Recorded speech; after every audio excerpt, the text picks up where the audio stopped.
Welcome to Moments with Marianne. This is your host, Marianne Pastana. And we're here today with special guest, Dr. Jude Currivan, who's here to share with us her new book, The Story of Gaia, The Big Breath and the Evolutionary Journey of Our Conscious Planet. Now, many of you know Dr. Jude Currivan. She's a cosmologist, futurist, planetary healer, and previously one of the most senior business women in the UK. She has a master's degree in physics from Oxford University and a doctorate in archaeology. She has traveled extensively, worked with wisdom keepers from many traditions, and is a strong, lifelong researcher of the nature of reality. She has authored 6 books, including The Cosmic Hologram, and is a member of the Evolutionary Leaders Circle. So let's welcome to the show, Dr. Jude Currivan. Marianne, thank you. It's wonderful to be with you. What an honor it is to have you here and to be able to talk about this book. I was so impressed with this. What inspired you to write it? Gaia. Literally. Well, enough said then. Enough said. Yes, on to the next. Well, it's a slightly longer journey than that, insofar that about 20 years ago, I was guided that at some point I would write a trilogy. And I wasn't even an author then. And then I have written earlier books, but it was guided that I would write a trilogy that was about our potential for transformation, our potential for conscious evolution. And so the first book of that trilogy came out in 2017, which was The Cosmic Hologram. And the second book is The Story of Gaia. And there's a third book I hope to come. But 20 years ago, I was given the titles. I was told the first book should be about this and this, and the second book. So I was sort of given my marching orders, as it were, quite a while ago. But it took until now, really, for the evidence that's the foundation for both the Cosmic Hologram and the Story of Gaia to be discovered, to be, able to be shared, to show a very, very different perspective of our universe, our planetary home, and us. I know we keep learning so much, and we're in such a great time that all this great information is coming together. Was there anything when you were doing your research, because I'm sure that, you do research all the time, was there anything that has really kind of surprised you on your path? And the Story of Gaia, it just deepened my relationship with Gaia. And I do feel the book wrote me, because it's a big story. It's the story of our entire universe, 13.8 billion year journey. And I could have got lost in it. It would have been very easy if I felt that it was mine to impose my perspective of Gaia's story. But I didn't feel that. I showed up, and I hope I got out of the way. And I hope I therefore allowed Gaia's story to flow through me, and it did. And if I was in reverence and awe and love for our planetary home before I started, that deepened radically as I went through, because I realized just what an incredible story our whole universe soul's journey has been. And it's a story that, it's thrilling, it's marvelous, it's wondrous. It's deeply loving, and it's deeply, deeply meaningful and purposeful, because it's showing us that, the evidence is showing us that our universe exists and evolves as a unified entity. It shows our universe, the evidence is showing that mind and consciousness aren't something we have. They're literally what we and the whole world are. And it shows that our universe meaningfully exists and purposefully evolves from simplicity to complexity. So it's also the story of us and our innate meaning and purpose within a living universe and an evolving, living planetary home. When most people think of the universe, they tend not to think of it as a conscious, sentient being in many ways. How is it that we are looking at this with that element of consciousness? When you go further back, people did. I mean, I'm a great student of ancient wisdom teachings and indigenous wisdom teachings and spiritual revelatory insights. And virtually all of them speak to a living universe.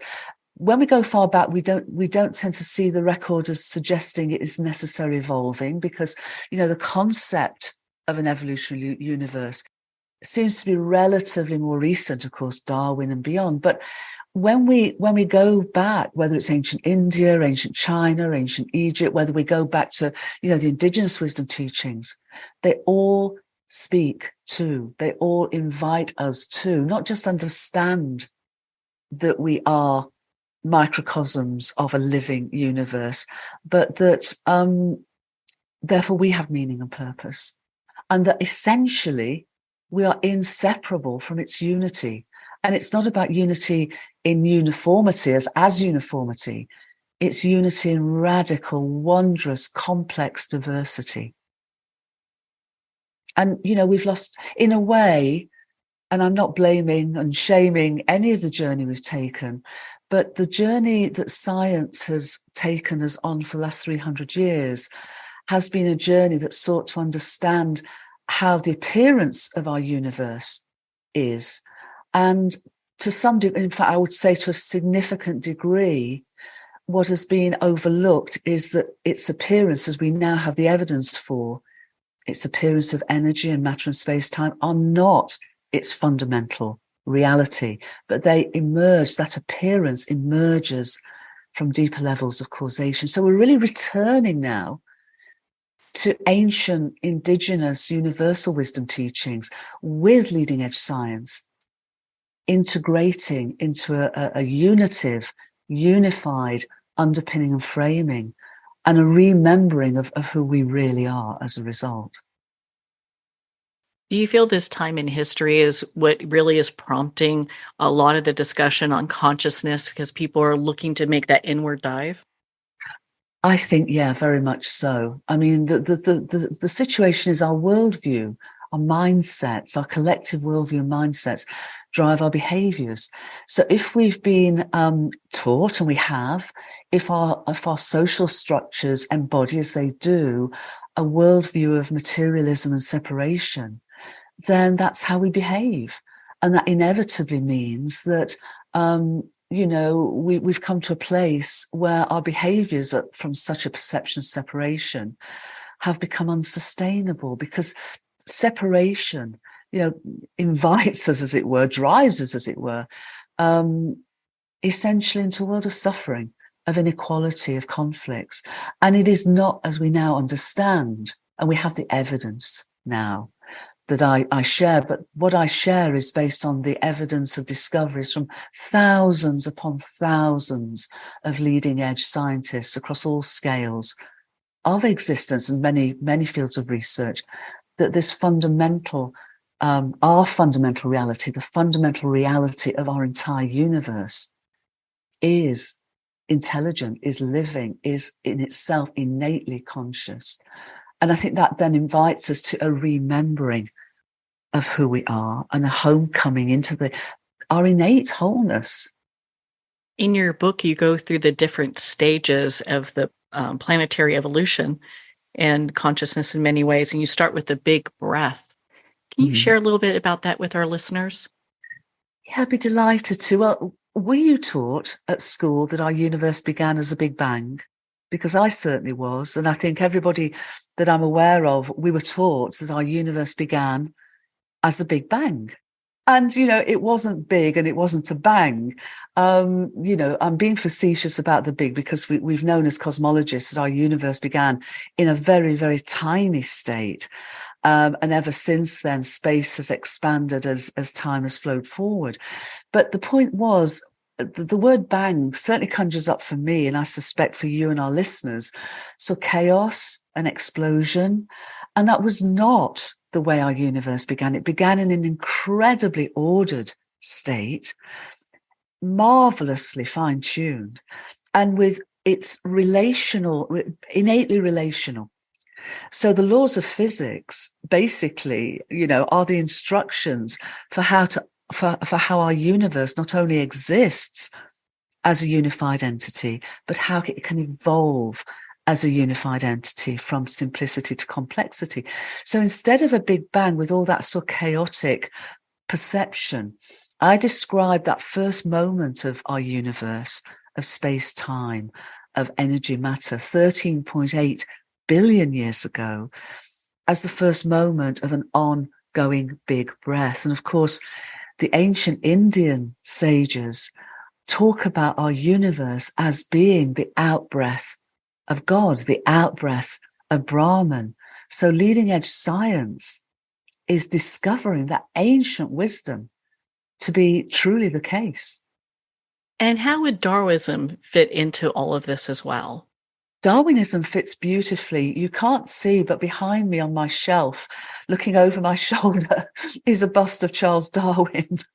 And we actually launched the Story of Gaia in Oxford, in England, at the museum where in 1860 was the very first debate on Darwinian evolution. It was called the Great Debate, and it was a lot of sort of folks who absolutely hated the idea of evolution, and other folks who were really wanting to go with the evidence of what Darwin was discovering. And the point of Darwin as a great visionary as well as a great scientist is he didn't jump to conclusions. He was a marvelous observer. And so he went as far as his observations could take him at that time, but no further. So he understood variability in biological organisms. He saw how biological organisms adapted themselves to their environment through that variability and through that sort of inheritance. But since that time, since that 1860 debate, which was right just after his book had been on the origin of species had been published, we've gone so much further. But part of the issue is that the folks, the scientists who followed him, decided, saw evolution as driven by random processes. When the DNA and RNA and the understanding genetics came along, there was still this view, not held by Darwin as far as I can have any sense or knowledge of, but they inserted this idea of randomness into the whole journey of evolution. And we now know, as I write about in the Story of Gaia, that evolution is not driven by random mutations and occurrences. Instead, it's intelligently and informationally guided from simplicity to complexity. And I go into a lot of detail about this because when we see the evidence that this is the case, we can then really begin to sort of dive deeper into this innate purposefulness of our evolving universe and how that innate, informationally informed intelligence guides the ongoing evolutionary arc from simplicity to complexity. And instead of just a linear evolutionary process, we're now finding that there's a massive amount of what's called horizontal gene transference at times of catastrophic change, where instead of a slow evolutionary processes, there may be a breakdown, a catastrophic breakdown in some cases, of the existing biosphere. But from that breakdown comes an extraordinary and rapid and radical revisioning of what biological evolution can be, and a whole new arc of potential and possibility opens up. So we're seeing now processes that Darwin had no knowledge of. He couldn't have. And I actually feel that if he were with us now, he would be whooping, jumping up and down and whooping with joy. No doubt, because we've come such a long way. We have. And yet, and on that way, there's been a view, as I say, that, biological evolution is driven by random occurrences and mutations. And we now know, we have the evidence that really just is not the case. So what is some of the evidence that says that? Because I think a lot of people, when they think of Darwin, they think of that randomness, and It seems to be such a misnomer. It is. I think it does him a great disservice. It really does. He talked about variability, adaptability, but he did not, because his evidence, his observance was not showing it was random. So he didn't jump to a conclusion. That's really a mindset that finds it very challenging to actually, perceive an underpinning of the appearance of our universe as being innately mindful and conscious. And yet cosmologists are realizing that the appearance of our universe arises from something deeper. So, the clues we've had for 100 years with quantum physics and relativity are now delving deeper and seeing this emergence. And certainly the evidence we have for biological evolution, and in fact, the entire evolutionary arc of our universe is showing the same thing. So one example, the DNA in every cell of our body, 37 trillion cells, essentially, of our bodies, is incredibly complex of itself. But when at cellular levels are always dynamic, cellular processes are dynamic, they respond both on inner and outer levels to the environment, to what the rest of their body is telling them, because our bodies are dynamic informational superhighways that are always in conversation and call and response and many other processes to retain the coherence of our bodies, our physical bodies, through a whole lifetime. So every moment, essentially, milliseconds, there are signals, informational signals, where the DNA in our cells is basically consulted. And instead of being the sort of the manager of the cell, it's more a sort of a library of possibility that in the main will be fairly constant, but can, of course, change rapidly and express its genes in many different ways. But when that happens, each time a sort of process, a reaction, a response happens, there's an error rate of something like 1 in 10,000. Now, if random processes drove evolution, those 1 in 10,000 random, if you like, errors would just be allowed to continue, because the principle of our universe is as simple as it can be, but no simpler, and it uses the least energy to enable its evolutionary progress. So if you have an error rate of 1 in 10,000, that would likely drive evolution. But what the cell does is something extraordinary. It corrects those errors through a whole process of informational transfer. So the error rate between taking some instructions to build a protein and building the protein, the error rate is reduced from about 1 in 10,000 to 1 in a billion. So the cells of our body, every moment throughout our lives, are really taking down any errors that occur to an absolutely bare minimum, because we find that randomness does not drive evolution. It drives dead ends in evolution. Instead, an organism is in constant informational communication within itself and with its environment. So these are collaborative and co-evolutionary processes that not only have continued for 4 billion years through Gaia's story as a planetary home, but for the entire 13.8 billion years of our universe's entire story. So as we talk about the age of Gaia, I know you go through, teenager and adolescence and what have you in the book. Where are we now? Well, I think a dear friend of mine, Dwayne Elgin, as his audiences when he gives talks, collective, where do you think we are as a human species at the moment? And most people say teenagers, awkward, difficult teenagers. And that, I feel, is where we have been. We have been adolescents. But I also feel now we are, hopefully, as Ken Wilber speaks to, we're waking up. And as when we wake up, we can begin to grow up.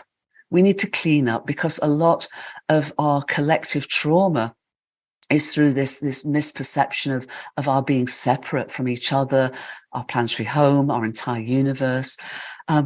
So we're waking up, we're growing up, we're hopefully now begin to clean up, and then we can show up as adults. So for me, this is a moment, this is our collective, literal, existential moment of choice. Do we stay where we've been, living in the illusion of separation, or now with the evidence that we are inseparable, while unity is not uniformity, but radical diversity? Do we wake up to remember that, and therefore to come together and to consciously evolve and become, as I believe Gaia is inviting us to be, as I believe our entire universe is inviting us to be, co-evolutionary partners in the next great, potentially marvelous adventure of conscious evolution. For people that feel that maybe, I think a lot of people may feel a little helpless when it comes to the state of our planet and just how resources are being used and animals are going extinct and what have you. If we get to this place where we're actually working on our own consciousness, and definitely in group setting, the collective consciousness, will that make effect on any of the things that are happening within the planet? I think it already is, Marianne. I think it already is. And I agree with you wholeheartedly. The more, as I say, we're so much more. We think we're a human being. Yes, we are. Of course, we're human beings. But we're also spiritual beings having a human experience. We're also microcosmic co-creators of our universe's evolutionary impulse. Whether, hitherto we've been aware of that or not, we are. So as more and more of us are literally, in whatever way, we're finding ourselves invited into this inner waking, which then is the inner being of that in the outer doing of that. And as we come together, absolutely, more and more of us are linking up and lifting up. And when we do that from this unitive awareness, that is the transformational impulse, evolutionary impulse, experienced and embodied within us. I know you've done some great research and taken some amazing trips. I'd love for you to share how your trip to Ethiopia impacted not just you, but your research as well. Thank you. It was quite a while ago now, but I remember it very vividly because I write about in a book called Hope, Healing Our People and Earth, about that trip, because obviously, our journey, our human journey began in Africa. Some of the oldest examples we have of our hominin ancestral lineage are from Ethiopia. And a group of us just felt a call to be there in that place and really attune to what was happening then, many millions of years ago. And I wrote about my sense of that at the time because a new hominin had just been discovered, some fragmented bones called Ardipithecus ramada, and Ardi for short, because Ardipithecus ramada is quite a mouthful. So the remains of Ardi had just been found. We now know that Ardi originated probably 6.5 million years ago. And that was one of the key sort of points of divergence between the great apes and what became us, modern humans. And I write in the Story of Gaia about later research on Ardi that shows that that species really began the long journey down from the great forests of Africa to what was becoming the savannah, down to the ground, and then began to walk upright. And obviously then that long journey to us. But the key thing that I discovered when I was doing the research for the Story of Gaia that I hadn't realized when I was in Ethiopia those years ago was that for the first time, the male and the female of the Ardi species were the same size. They had the same dentition. Now that may seem pretty trivial, but if you think about it, it's fundamental, because in the great apes, gorillas, for example, chimpanzees, the males are much bigger than the females, much bigger teeth. Those are much more dominant. But in Ardi, the males and the females, it seems, being the same size, were able to pair bond for the first time in that long journey to that point, and the long journey from then to us. So I write in the book that I feel that Ardi was built for love, for pair bonding, in a way that perhaps took that whole journey of complexity into a deeper sense of empathy and emotional complexity as part of Gaia's onward journey. I just love that. It means so much. And I think it brings about a whole different look to how our beginnings could be, because I think a lot of times people like to narrow it down to this animalistic views. And while there's definitely some of that there, sure, it still appears that, there's this beautiful consciousness love that's there as well. Very much so. And I speak of the story of Gaia and therefore the story of our universe as a science of love, because, in my perspective, love is what connects, not just us, but love is the connective tissue. Love is and I don't mean sentimental love. I mean that deep, deep love that is that interbeingness of our entire universe. So to have Ardi, sort of our ancient ancestral lineage, really taking that great step forward into that empathy, deeper empathy. And of course, it's certainly not human beings that embody empathy by any way. But it's just an interesting aspect of Gaia's own evolutionary impulse to embody that in our hominin ancestry and therefore into us. Such a nice marker in our road. It is. And, the other markers in the whole road is the story of Gaia is a story of collaboration. There's been sort of, healthy, if you like, competitive tensions, but always relationship. And every time there's been a move from simplicity to greater complexity in that story, it's been an embodiment of cooperation.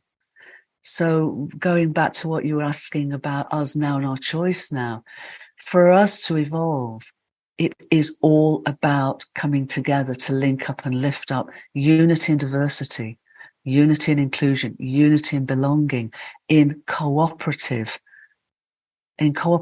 at all different levels. Well, it seems that our planet doesn't look at its place in the universe as being separate. And it's interesting how humans look at ourselves as separate from our planet in many ways. It's such a great example, the way that you put this, just having that love there, that connection in the universe. I think it brings down the lesson for many people of how connected we truly are. Absolutely. And this is a new and unitive narrative of love. And it seems to me, it brings into our lived experience, our understanding, and I hope our lived experience and embodiment, that we are microcosmic co-creators of a universe that meaningfully exists and purposefully evolves. And that's in us. The universe is flowing through us. Gaia is flowing through us. So I end the book, as you know, by inviting my readers, to consider themselves as Gaians.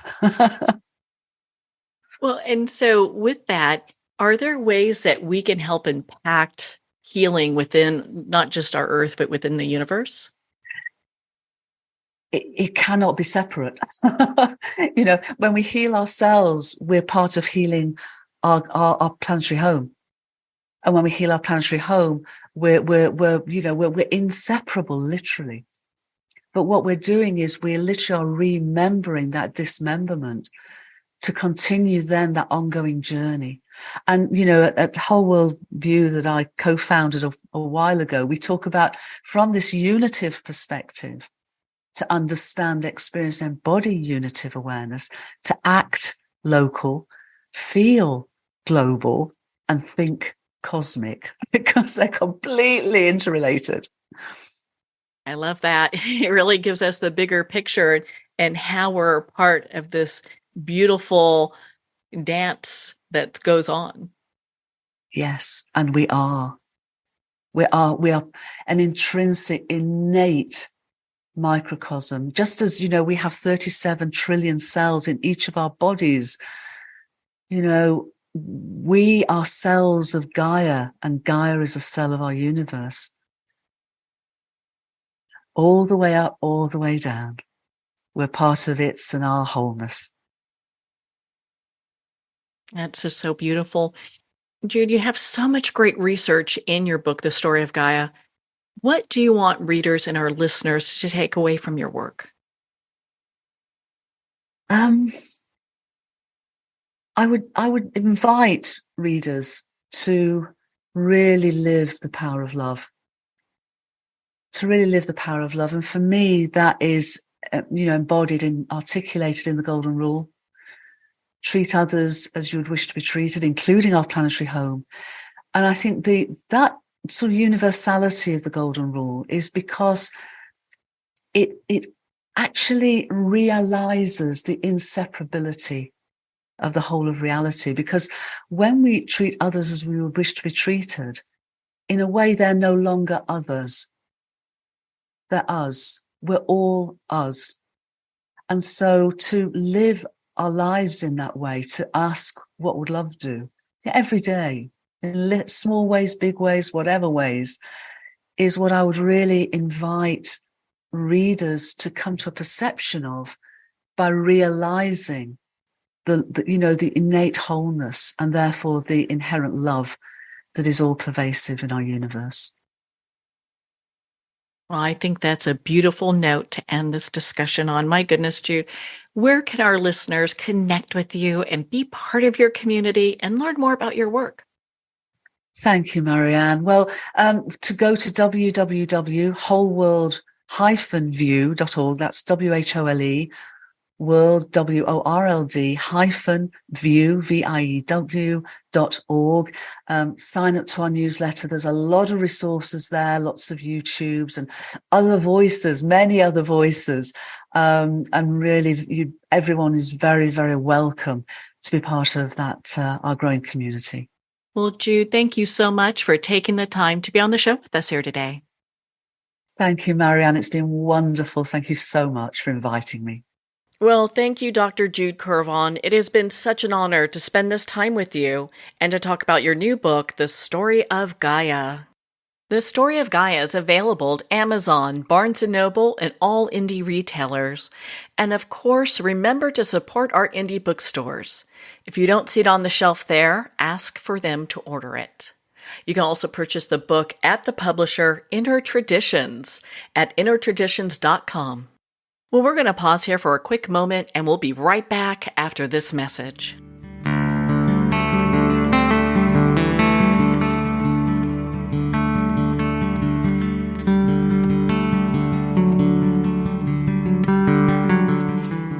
I'd like to thank Jason Eastwood at Guitarfulness for sharing his inspiring music and talent with us.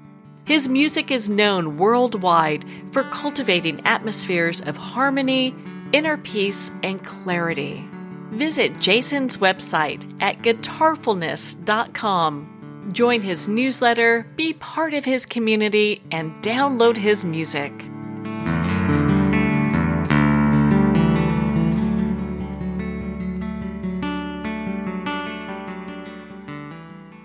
Well, we're at the end of our time today.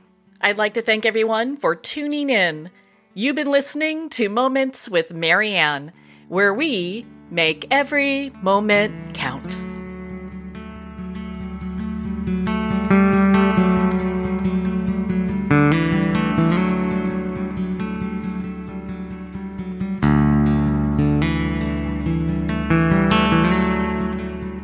In a single moment, your life can change. Moments with Marianne is a transformative hour that covers an endless array of topics with the best of the best. Her guests are leaders in their fields, ranging from inspirational authors, top industry leaders, and business and spiritual entrepreneurs. Each guest is gifted and a true visionary, a recognized leader in her own work, and while teaching others to develop, refocus, and grow, Marianne will bring the best guest and sometimes a special surprise. Don't miss this. You never know just which moment will change your life forever.